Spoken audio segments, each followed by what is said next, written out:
नमस्कार, स्वागत आहे तुमचं श्रीजी रेसिपीज मध्ये। तर आता बाजारामध्ये मस्त रसाळ आंबे मिळत आहेत, तर सारखा आमरस खाऊनही कंटाळा येतो। त्याचमुळे आज आपण बनवणार आहोत एक मस्त आणि नवीन रेसिपी, आंबा लाडू।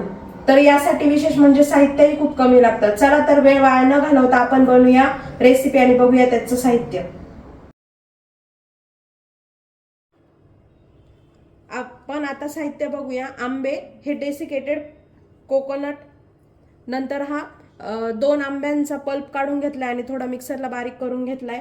नंतर हे ड्राय फ्रुट्स, पिठी साखर, वेलची पूड, ही मिल्क पावडर आणि तूप।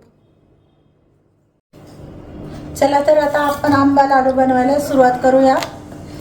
आता अगोदर आपण हा आंब्याचा रस, मिल्क पावडर,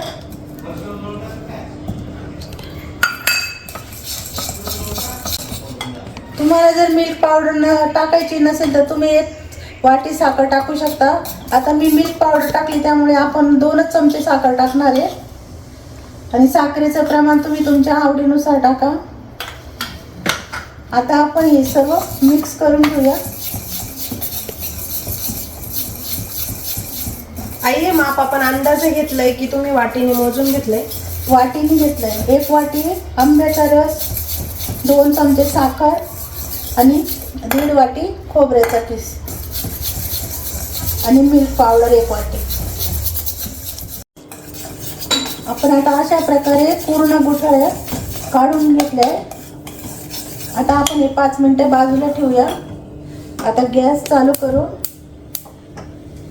आपण आता हे 1.5 वाटी खोबऱ्याचा किस घेतलाय। आपण आता तो कमी गॅसवर थोडासा भाजून घेणार आहे। खूप लालसर करायचा नाही, व्हाईटच ठेवायचा आहे। आता एकदम थोडं तूप टाकायचं, जास्त नाही टाकायचं,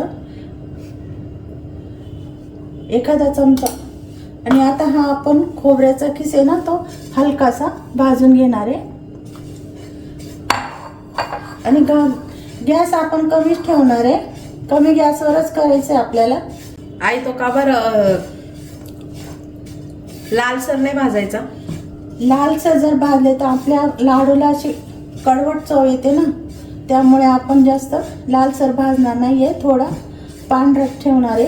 फक्त आपल्याला कच्चेपणा जाईपर्यंत भाजायचं आहे, 1 नाही तर 2 मिनिटं। आणि जर आपण ओल्या खोबऱ्याचा किस घेतला तर ते जास्त लाडू टिकणार नाही ना? नाही, बुरशी येते त्याला लगेच। हे 7 ते 8 दिवस टिकतात, ते 2-3 दिवसातच खराब होतात। अशा प्रकारे आता आपलं हे खोबरं आपण भाजून घेतलं 1 ते 2 मिनिटं। असं लालसर नाही केलंय, छान खमंग असा भाजल्याचा वास पण येतोय त्याला।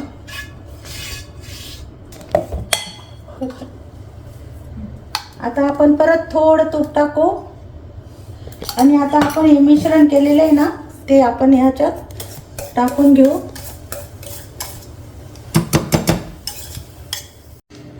आपण आता अशा प्रकारे हा पूर्ण असा घट्ट करून घेणार आहे। आणि आपण आंब्याच्या रसामध्ये बिलकुल पाणी टाकायचं नाही। आता हे थोडंसं असं तव्यातून सुटायला लागलं का मग आपण यात हे खोबरं मिक्स करणार आहे। टाकते। तर आता आपण याच्यामध्ये हे खोबरं टाकून घेणार आहोत आणि हे सगळं एकदम लो फ्लेमवर भाजून घ्यायचं आहे आपल्याला आणि मिक्स करायचं व्यवस्थित।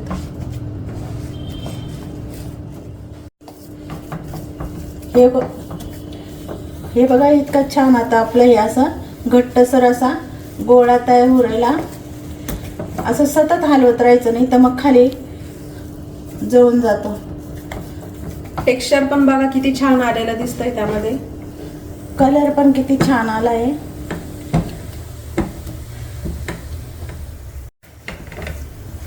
तुम्ही नक्की रेसिपी ट्राय करून बघा आणि श्रीजी रेसिपी चॅनलला सबस्क्राईब करायला विसरू नका आणि जास्तीत जास्त व्हिडिओ नक्की शेअर करा।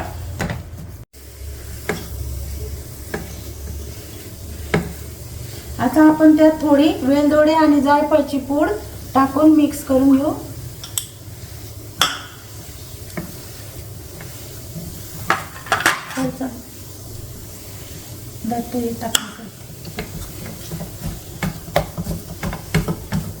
त्यामध्ये आता आपण ड्राय फ्रुट्स देखील टाकून घेणार आहोत.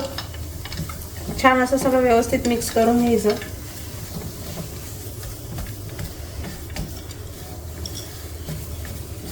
अशा प्रकारे आता हे गोळा तयार झालाय. आता आपण हा 1-2 मिनिटं थंड करून घेऊ आणि आपण त्याचे लाडू वळू. आता आपलं मिश्रण थंड झालंय. आपण असे छान छोटे छोटे लाडू वळून घेणार आहोत त्याचे आणि खोबऱ्यामध्ये असे मिक्स करून घेणार आहोत. बघा किती छान दिसतंय ते. आणि हे लहानांपासून तर मोठ्यांपर्यंत सगळ्यांनाच आवडतील. त्याच्यामुळे तुम्ही नक्की रेसिपी ट्राय करून बघा आणि आम्हाला कमेंटमध्ये नक्की कळवा की कसे झाले आहेत ते.